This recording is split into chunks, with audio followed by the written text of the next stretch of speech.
While we don't know exactly what policies and programs President-elect Donald Trump will implement, we wanted to explore some topics that we've covered previously that could be impacted by a shift from President Joe Biden to Trump. Here are some of the questions and topics we're exploring that are related to our areas of coverage.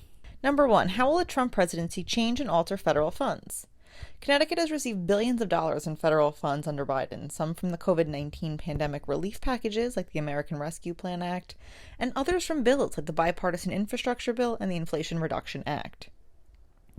Some of the programs covered by these funds include school funding projects, the Walk Bridge project in Norwalk, the Norwalk River Valley Trail expansion, mental health supports across the region, and work on Wall Street in Norwalk. The question remains, what will federal programs look like under Trump? What does this mean for ongoing projects that are already receiving federal funds?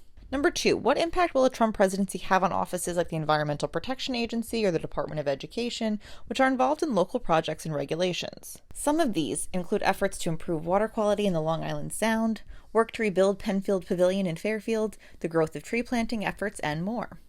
On the campaign trail, President Trump has called for deregulation and cuts to many of these agencies. What does that mean for their work in Southwest Connecticut? Number 3, how will Trump's economic policies affect prices and businesses across the region? In exit polls, voters said that one of their biggest issues was the economy and the cost of living.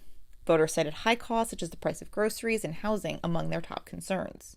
On the campaign trail, President Trump said he would lower the corporate income tax, not tax tips, roll back income tax increases on the wealthiest Americans, and propose tariffs of at least 10 to 20% on foreign goods.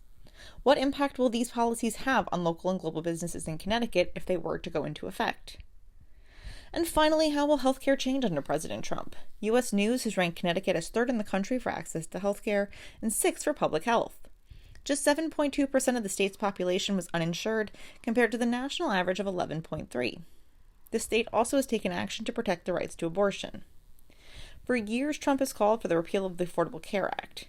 He also appointed Supreme Court justices who overturned Roe v. Wade, which had protected the right to have an abortion. Trump has said that this verdict sent the decision back to the states to make up their own rules around abortion.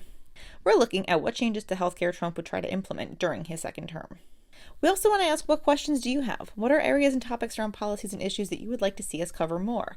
What are some areas we haven't covered before that you'd like to see us dive into?